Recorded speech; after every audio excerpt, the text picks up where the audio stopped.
सत्संगत्वे निस्संगत्वं निस्संगत्वे निर्मोहत्वं निर्मोहत्वे निश्चलतत्वं निश्चलतत्वे जीवन्मुक्तिः पुनरपि जननं पुनरपि मरणं पुनरपि जननी जठरे शयनम् इह संसारे बहुदुस्तारे कृपया पारे पाहि मुरा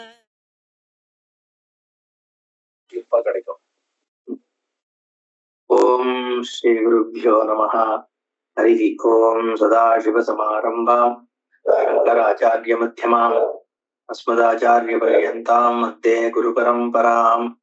श्रुतिस्मृतिपुराणानाम् आलयं करुणालयं नमामि भगवत्पादं शङ्करं लोकशङ्करम्।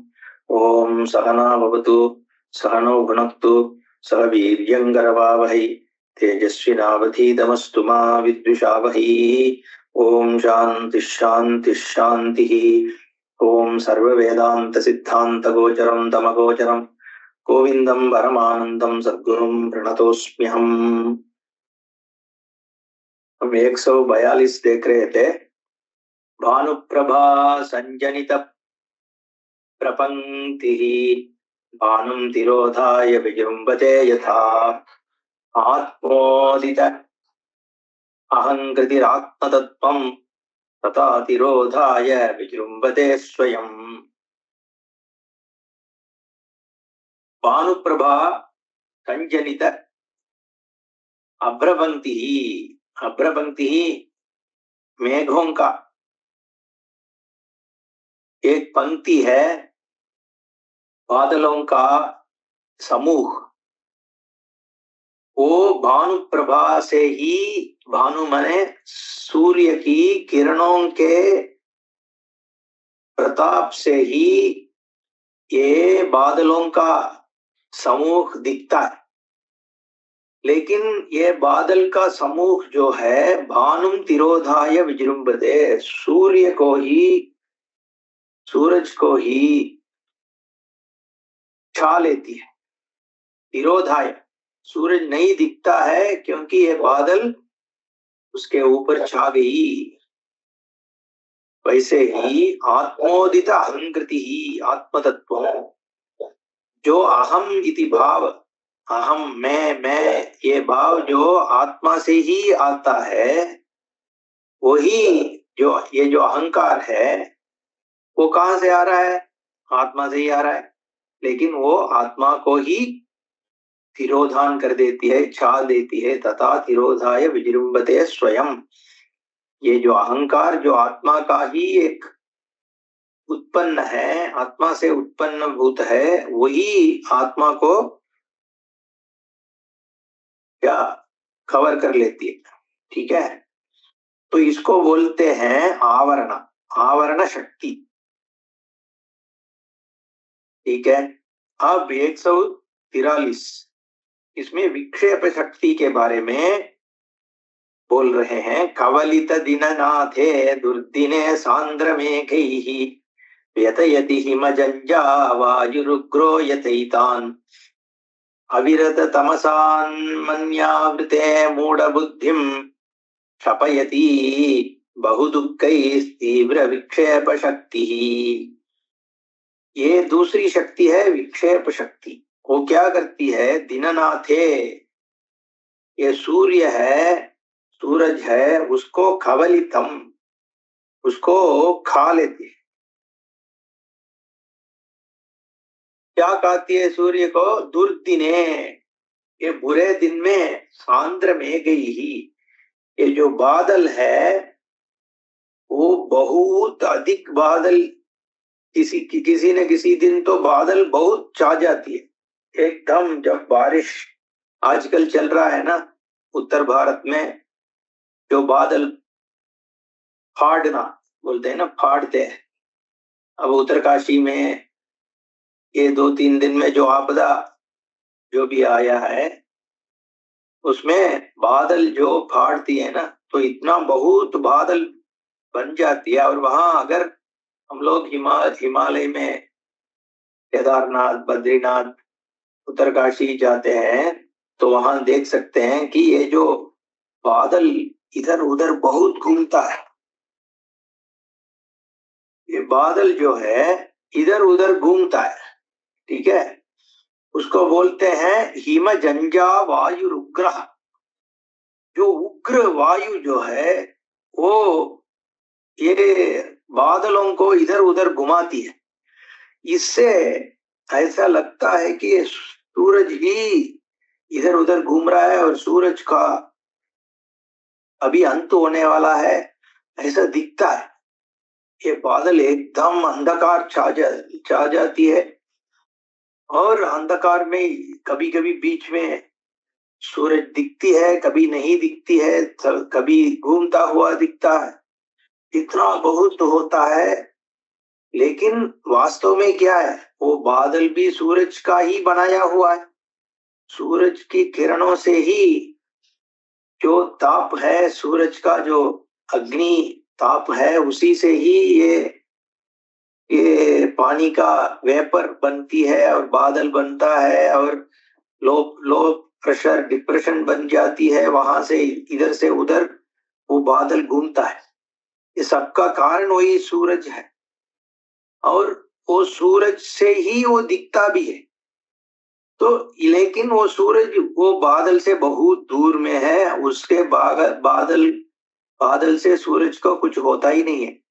लेकिन लगता ऐसा है कि ये सूरज को ये बादल का समूह इतना बहुत दुख बना देती है, ऐसा लगता है देखने वालों को।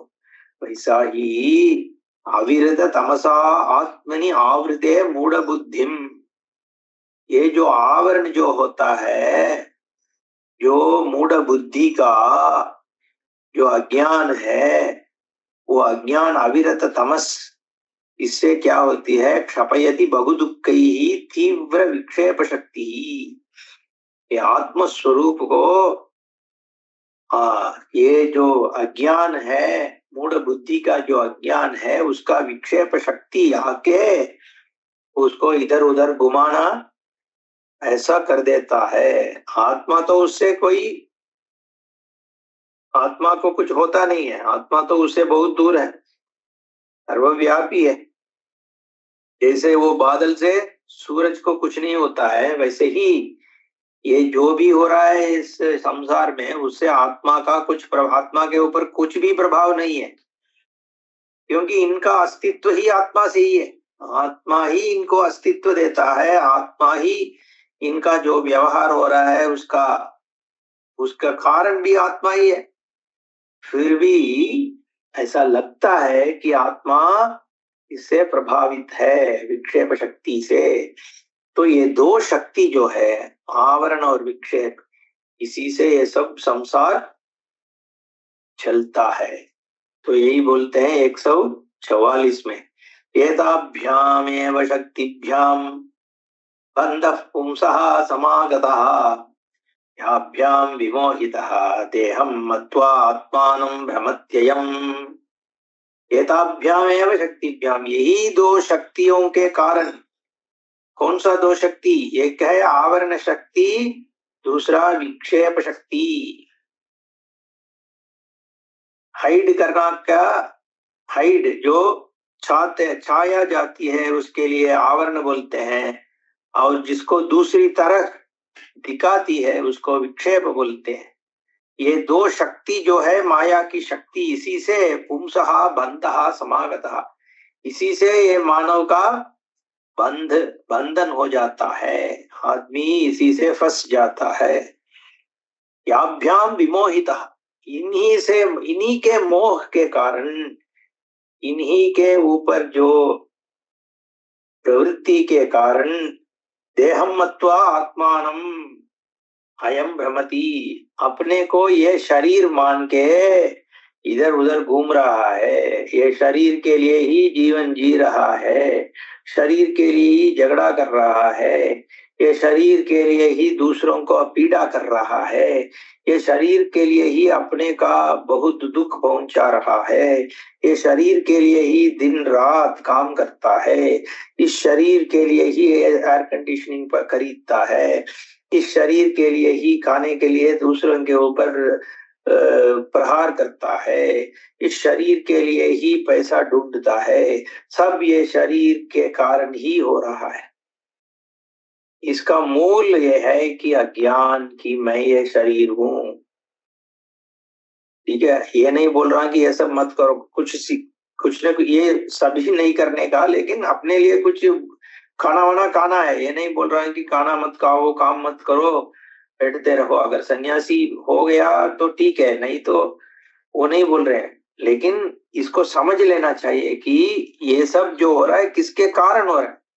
इनमें से जो भी अनिवार्य है वो करो, कर्म योग के साथ करो। ये नहीं कह रहा हूं कि मत करो, लेकिन समझ के साथ करो, ताकि कभी न कभी ये जो बंधन है इससे बाहर आ सकें।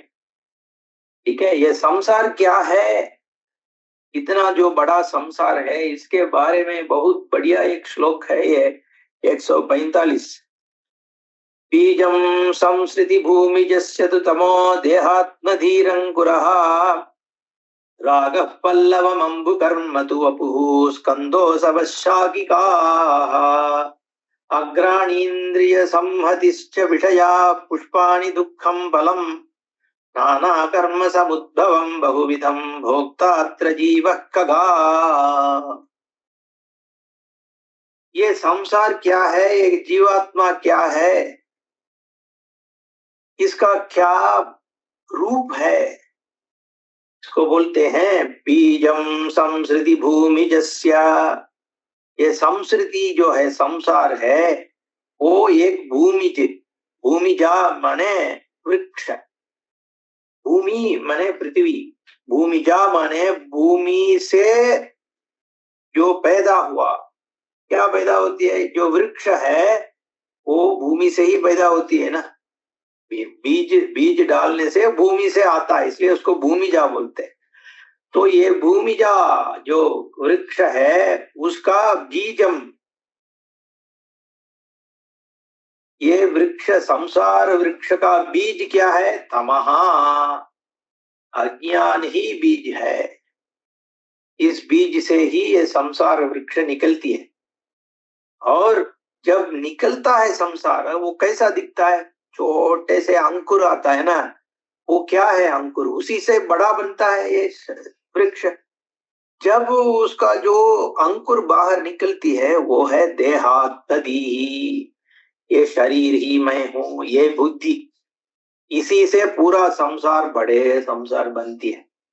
इसका मूल है, आधार है, मैं एक शरीर हूं ऐसा भाव, इसी से इतना बड़ा संसार बनती है। तो इसलिए बोलते हैं देहात्मधि अंकुरहा। और वो जब इससे थोड़ा बड़ा होता है ना, वो क्या बोलते हैं, पत्ता, तो वो किससे हो रहा है, वो राग से हो रहा है। राग पल्लवम, ये मेरा चाहक, ये चाहक, पहले मैं शरीर हूं, उसके बाद मैं ये चाहता हूं। ये जो चाहक है, राग है, वही पल्लवम, वही जो अंकुर, जो इतना छोटा सा जो पत्ता दिखती है वो इतना बड़ा हो जाते है पत्ता। लेकिन उससे बड़ा होना तो क्या चाहिए, पानी डालना चाहिए। तो हम कैसे इस संसार वृक्ष बनाने के लिए पानी डालते हैं, वो है काम करके, ये चाहिए वो चाहिए, इसलिए काम कर रहा हूं। उस ये करना जो है अंबु कर्मा, वो पानी डालना। इस संसार के लिए पानी डालो, डालते जाओ, किसी न किसी चीज के पीछे पड़ो, लगे रहो। जब लगे रहते हो तो वासना बनती है, उस वासना से और भी ये चाहक बढ़ता जाता है।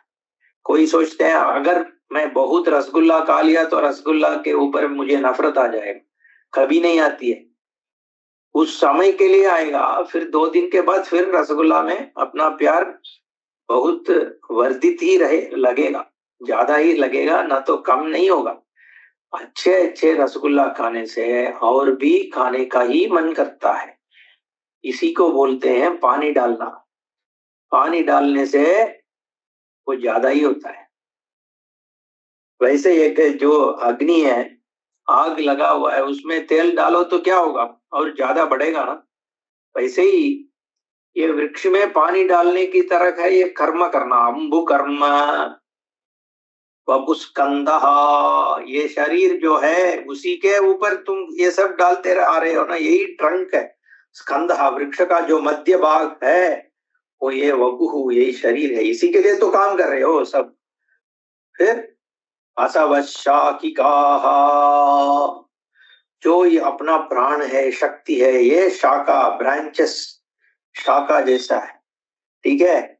और अग्राणी इंद्रिय संहति, जो वो शाखा के आगे जो भी पत्ता है जिससे सूर्य का शक्ति भी लेती है और सब कुछ ले जाती है ना, अंदर लेती है, वो जैसा इंद्रिय, अपना इंद्रिय है, वही सबको आंख से, अरे ये क्या हो रहा है, ये है क्या है, अरे इधर क्या मिलेगा खाने के लिए, ये क्या सुगंधी मिलता है, ऐसे ही सभी ये सेंसस, इंद्रिय, इंद्रिय से ही ये संसार पालता पोलता है, ठीक है। संहतिश्च विषयाः पुष्पाणि, ये पुष्प फूल क्या है, जो विषय है वही फूल है।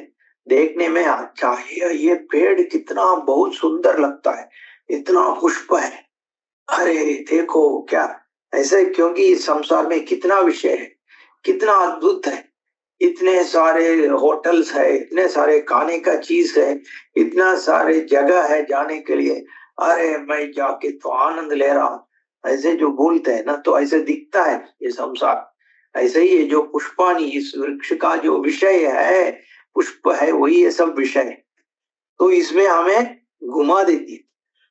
लेकिन जो फल है, क्या है फल, ये पुष्प से जो भी बनता है ना फल, वो पुष्प जैसा नहीं है, वो दुखम फलम, ये फल जो है वो तो दुख है।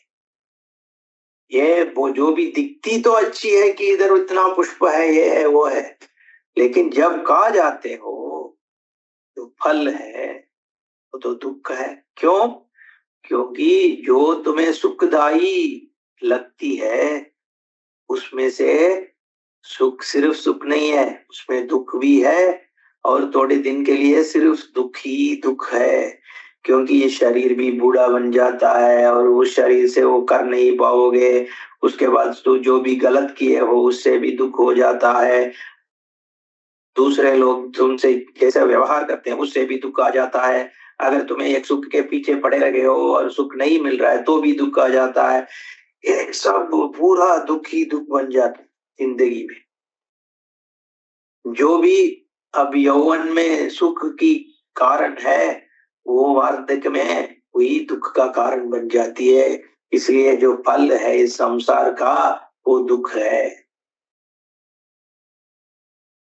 और ये फल कहाँ से आ रहा है? नाना कर्म समुद्भवम बहुविधम, ये अपने कर्म से ही ये करें वो करें, इसी कर करके जो फल जो ले रहे हो, इसलिए ये नहीं बोल रहे कि कर्म मत करो, जितना करें करना है उतना करो, और भी ईश्वरार्पण बुद्धि से करो, अपने लिए ये करना, इसके पीछे दौड़ना, ये बहुत दुखी। कौन है सुखी इस जिंदगी में? देखो, अरे अमेरिका का प्रेसिडेंट तक सुखी नहीं है, उसके बाद सुनो, एक बार टीवी लगाओ देखो वो कितना दुखी है, कितना क्रोध है। हमें, मैं आज का प्रेसिडेंट का नहीं बोल रहा, जो भी राष्ट्रपति कभी भी हो, अमेरिका के भी हो, फ्रांस का हो, यूके का हो, कोई भी हो, सभी दुखी है। कितना अपने पूरा उनका पूरा दुनिया उनके हाथ में है, लेकिन कहाँ है सुखी हो? सुख जो है ये सबसे नहीं है, नाना कर्म करने से और दुख बनता है, क्योंकि वो जो डिसअपॉइंटमेंट्स है ये सब तो सब कर्म में है ही, निष्फल होगा कर्म, सभी कर्म सफल नहीं होता है, और मैं कर रहा हूं, मैं ये किया, मुझे करना है, ये जो अहंकार भी उसके साथ है ना। जब अहंकार है तो दुख होना ही है, क्योंकि हर समय कोई सफल नहीं होता है ना। तो इसलिए नाना कर्म समुद्भवम बहुविधम। ठीक है, यही संसार है। ये जीवात्मा कौन है?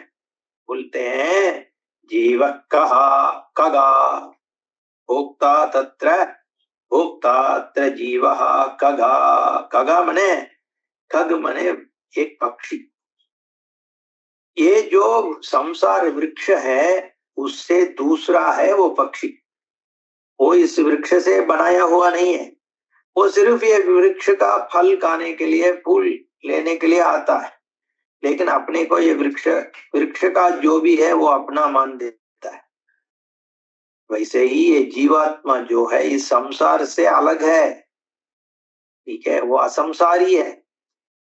ये संसार से उनको कुछ लेना देना नहीं है, सिर्फ ये दुख खाने के लिए आती है। ये खग जो है, ये पक्षी सिर्फ फल खाने के लिए वृक्ष में बैठता है ना। वैसा ये जीवात्मा जो है ये दुख को पाने के लिए इधर सब व्यवहार कर रहा है। ठीक है, उसके बाद 146 अज्ञान मूलोऽयम् अनात्म बंधो नैसर्गिको नादिरनन्तैरितः जन्माप्यय व्याधि जरादि दुःख प्रवाह पातम जनयत्यमुष्य। ठीक है, ये कब से शुरू हुआ ये जो संसार में लगे रहना? तो बोलते हैं ये अनादि ही, इसको ये कभी शुरू नहीं हुई। अनंतः, ये कभी खत्म भी नहीं होगा। अरे फिर ये सब शास्त्र क्यों पढ़ रहे हैं? शास्त्र इसलिए पढ़ रहे हैं कि इसका खत्म हो, ऐसे नहीं है। शास्त्र से ये पता चलता है कि मैं ये पक्षी हूँ, ये जो संसार है वो वृक्ष है। वृक्ष और मेरा संबंध कुछ नहीं है, सिर्फ खाने के लिए आ रहा हूँ। अब समझ लेता हूँ कि मेरा ये वृक्ष से कोई लेना देना नहीं है, मैं उससे अतिरिक्त हूँ। वैसे ये आदि अंत जो वृक्ष का होता है उससे पक्षी का कोई संबंध नहीं है। ठीक है, यही ज्ञान है। लेकिन ये पक्षी सोचता है मेरा ये वृक्ष से ही मेरा सब कुछ है। ठीक है, तो उसी को बोलते हैं अज्ञान। अज्ञान मूलः अयम अनात्म बंधः। ये अज्ञान के कारण अपने को दूसरा मान देता है। यही नैसर्गिक, बिना कारण ऐसा ही है, कभी सर्वदा। जन्माप्यय व्याधि जरा, इसके कारण क्या होता है? इस जो शरीर का जो भी हो रहा है, इसका जनन होता है, इसका मृत्यु होती है, इसमें व्याधि होता है, महामारी वो भी आ जाती है। ठीक है, जो भी होता है शरीर को होता है, वो सब आत्मा ये सब अपना मान देता है। जरा, जो वार्धक्य होता है, जो बूढ़ा हो जाता है, ये सब अपना मान देता है। दुख प्रवाह पातम, ये जो दुख का जो प्रवाह है, एकदम एक के बाद दूसरा के बाद दूसरा के बाद ऐसे दुख आता रहता है ना। तो इसमें दुख में बैठा हुआ होता है आदमी। इसका कारण क्या है? सिर्फ अज्ञान। अज्ञान मूलः आत्मबंधः। ये बंधन जो है वो अज्ञान के कारण। 147 न अस्त्रैर्न शस्त्रैर् अनिलेन वह्निना छेत्तुं न शक्यः न च कर्म कोटिभिः विवेक विज्ञान महाविना विना धातु प्रसादेन जितेन मंजुना। ये जो अज्ञान है इसको कैसे काटें? इसको काटने के लिए कोई हंसी है? नाइफ, स्वर्ड है क्या? हाँ है, लेकिन नहीं भी है। ये शस्त्र से कुछ तुम नहीं कर पाओगे इस बंधन को, ना अस्त्र से कर पाओगे। अस्त्र मंत्र के साथ जब शस्त्र होता है तब अस्त्र बन जाता है। ये जो धनुष है या गदा है जो भी है वो मंत्र के साथ जब करोगे तो उसको बोलते हैं ब्रह्मास्त्र, नागास्त्र। ये जो अस्त्र है उसमें वो प्रयोग होता है, गाइडेड मिसाइल, ठीक है, ड्रोन, उसको बोलते हैं अस्त्र। वो अस्त्र से इसका कुछ कर नहीं पाओगे, ना भी शस्त्र से कुछ कर पाओ, हानि लेना। जो वायु है उससे भी कुछ नहीं होगा, अग्नि से, आग से भी कुछ नहीं होगा। चेत तुम न शक्य, अच्छा कर्म कोट, बहुत काम कर करके भी उसको तुम काट नहीं पाओगे। फिर कैसे काटे, क्या कुछ है स्वर्ड? हाँ, एक महासी है, महासी ना, बहुत बड़ा एक स्वर्ड है। वो क्या है? विवेक विज्ञानम। ये जो गुरु के उपदेश से, श्रुति वाक्य से जो ज्ञान मिलता है उससे तुम काट पाओगे। लेकिन वो शार्प नहीं है उतना, इतना बहुत शार्प नहीं है, इसलिए नहीं कर। हाँ, शार्प करेगा, कैसे करोगे? धातु प्रसादेन शितेन मंजुना, जो ईश्वर प्रसाद से उसको शार्पन करना है। ईश्वर प्रसाद माने कर्म योग से, ईश्वरार्पण बुद्धि से जब वासी के और ठीक करके काटो अज्ञान को। असंग शस्त्रेण दृढ़ेन चित्वा ततः पदम तत्परिमार्गितव्यम, ऐसे भगवान गीता में बोलते हैं, ठीक है।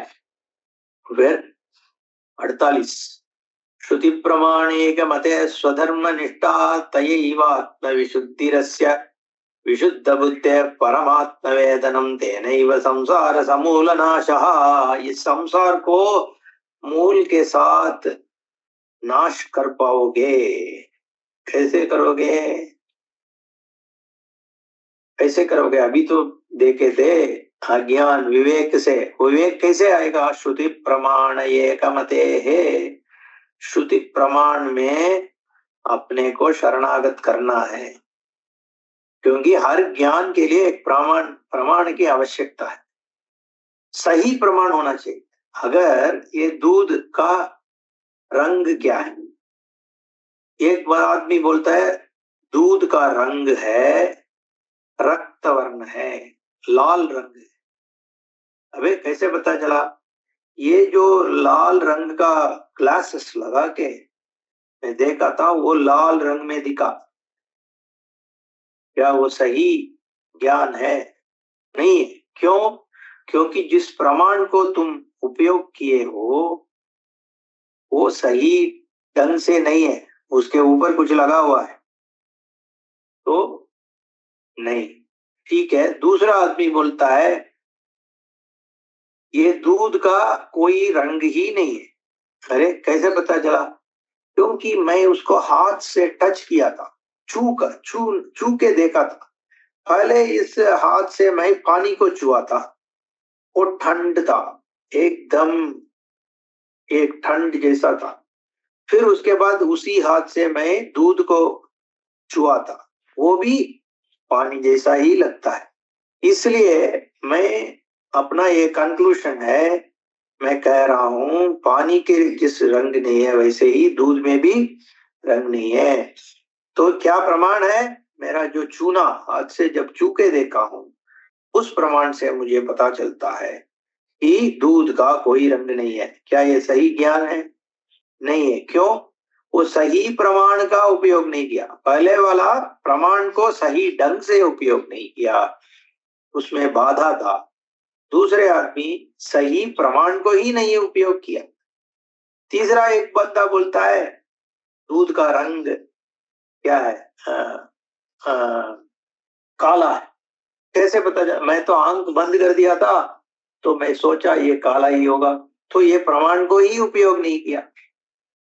ठीक है, याद, ये पहले जरूरत है प्रमाण होना, दूसरा जरूरत है सही प्रमाण होना, तीसरा जरूरत है सही ढंग से प्रमाण का प्रयोग करना, तब जा करके सही ज्ञान मिलता है।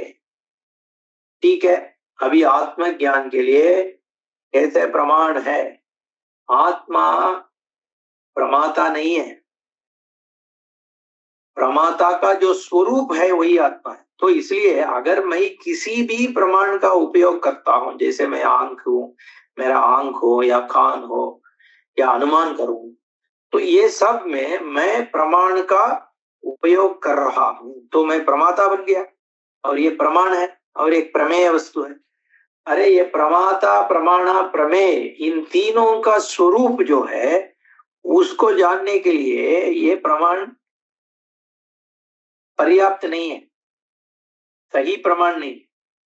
इसका क्या प्रमाण, स्वतंत्र प्रमाण होना चाहिए। तो अपने को उस प्रमाण की जो दृष्टि है, जो प्रमाण व्यवहार है, उसमें अपने अपने ऊपर वो प्रमाण काम करेगा। मैं प्रमाण को काम नहीं कराता, मेरे ऊपर प्रमाण काम करेगा तो मेरा स्वरूप ज्ञान होगा। इसी को स्वतंत्र प्रमाण बोलते हैं। इसलिए एक सही आचार्य को प्रमाण को तुम्हारे ऊपर काम करवाना है, ठीक है, इसको श्रवण बोलते हैं। तो जिससे तुम श्रवण कर रहे हो वो भी वैसे ही एक ज्ञान प्राप्त किया था, उसके गुरु जी, उनके गुरु वो भी वैसे ही प्राप्त किए थे, तो ऐसे ही ये ज्ञान आता है। तो इसलिए प्रमाण को, अगर प्रमाण अपने ऊपर काम करना है तो मैं प्रमाण से शरणागत करना है, श्रद्धा रखना है। प्रमाण के ऊपर श्रद्धा रखना का मतलब है जो प्रमाण का प्रयोग कर रहा है आचार्य, उसके ऊपर भी श्रद्धा रखना, इसी को गुरु के ऊपर श्रद्धा। इसलिए हमारे शास्त्रों में गुरु के ऊपर कुछ नहीं है, सब श्रद्धा। गुरु ब्रह्मा गुरु विष्णु गुरुदेवो महेश्वरा गुरु साक्षात परम ब्रह्म, न गुरोर अधिकम तत्वम न गुरोर अधिकम तपः गुरोः परतरम नास्ति। कोई नहीं है गुरु के ऊपर, क्योंकि वही शास्त्र है, उनकी वाक गुरुबाणी। सिख पंथ में भी गुरुबाणी बोलते हैं, गुरु की बाणी, वही एकमात्र प्रमाण। तो इसलिए श्रुति प्रमाण एकमते है स्वधर्म निष्ठा, और स्वधर्म करो, इसी से आत्म विशुद्धि, ये स्वधर्म से। और ये जब विशुद्ध बुद्धि आ जाती है उससे परमात्मा वेदनम, जो श्रुति वाक्यों से परमात्मा का जो ज्ञान होता है, तेनैव संसार समूल नाशा, उसी से इस संसार का नाश हो सकता है, और कोई वजह नहीं है इसको नाश करने के लिए, ठीक है। अब 149 कोशैरन्नमयात्तिः पंचभिरात्मान संवृतो भाति निज शक्ति समुत्पन्नैः शैवालपटलैरिवाम्बुवापीस्तम्। ये पानी है ना, ये पानी जो एक कूप में या एक तड़ाग में है, तो उसी पानी के अंदर थोड़ी दिन के बाद एक क्या बोलते हैं, स्लेज बोलते हैं ना, स्लेज, गंदगी जो बन जाती है पानी से, वो उस पानी को छिपा लेती है।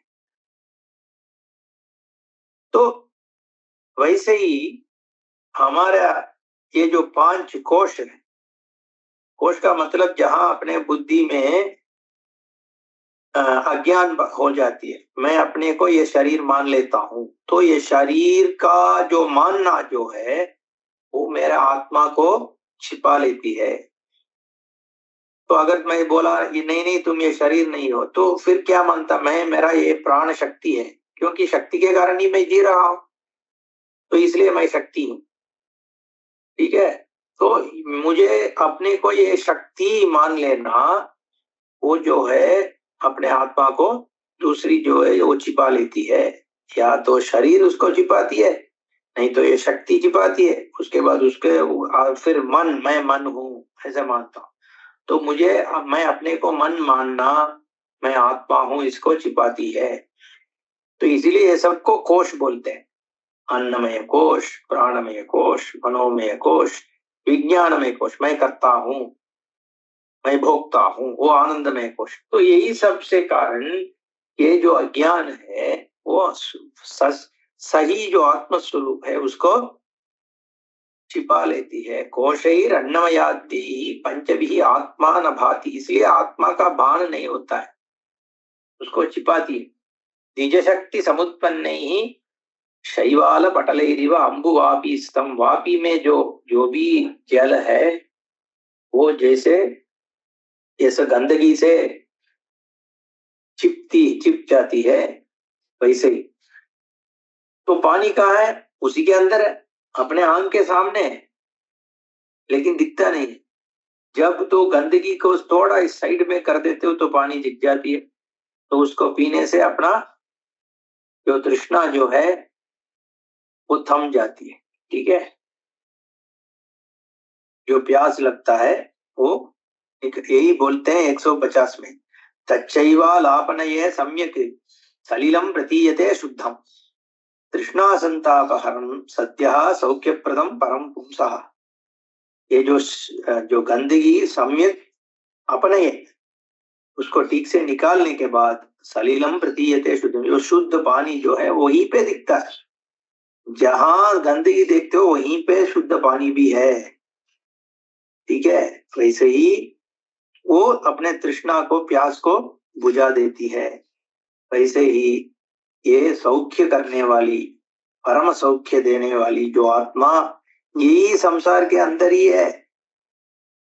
जो अज्ञान को थोड़ा साइड में करो तो ये आत्मा की ज्ञान आनंद स्वरूप जो है अपने आप बाहर आ जाती है। उससे आनंद, सब जो भी तुम आनंद चाह रहे हो ना, जो चाहने वाला आनंद है वो मिल जाती है, वहीं पे है। कोई और जगह से जाके ढूंढने की जरूरत नहीं है। जिधर तुम दुख देख रहे हो वहीं पे आत्म सुख भी है, वहीं पे एकदम आंख के सामने है। प्रतिबोध विदितम मतम, हर एक काम में हर एक अपने बोध है। जो भी तुम देख रहे हो उसी में आत्म स्वरूप ही है और कुछ नहीं है। यही सब जो गंदगी है उसके ऊपर छाया हुआ है, चिपती है, चिपकाती है, तो उसको निकालो। बस कि कैसे निकालें? अपने को एक शास्त्र और गुरु के हाथ में डालो, श्रद्धा रखो, सही गुरु के पास जाना है, क्योंकि वो प्रमाण सही हो। शास्त्र प्रमाण है, उसमें कोई आपत्ति नहीं है, उसमें कोई डाउट नहीं हो सकता है, संशय नहीं हो सकता, क्योंकि यही शास्त्र जितने हजारों हजारों कोटान कोटि जन के लिए ज्ञान दिया है, तो उसमें कोई प्रश्न नहीं है। लेकिन जो गुरु है क्या वो सही है? ये तो ईश्वर अनुग्रह से ही मिलेगा गुरु। ठीक है, क्योंकि हमारे जब ज्ञान ही नहीं है, हम कैसे समझ पाएंगे कि ये सही गुरु है कि नहीं? कैसे समझ सकते हैं? इसलिए भगवत अनुग्रह से ही होता है, लेकिन वो मिल जाएगा। भगवान का जब अनुग्रह मिलता है, ईश्वर का जो करुणा मिलती है, कटाक्ष मिलती है, तो मिल ही जाएंगे गुरु। लेकिन जो भी गुरु है हमें श्रद्धा रखनी है, क्योंकि वो शास्त्र की ही श्रद्धा गुरु के ऊपर है। तो यही इसी से हमारा दुख मिटेगा। अगर श्रद्धा नहीं रख पाओगे तो दुख नहीं मिटा पाओगे। ये तो आजकल बोलते हैं ना, ये गुरु लोग जो है वो सबको घुमा देते हैं। ये ठीक है, वो तो है। जैसे जो डॉक्टर्स है ना, उनमें से कोई ना सब सही डॉक्टर नहीं होते, वैद्य सभी वैद्य सही नहीं है ना, झूठे वैद्य भी है।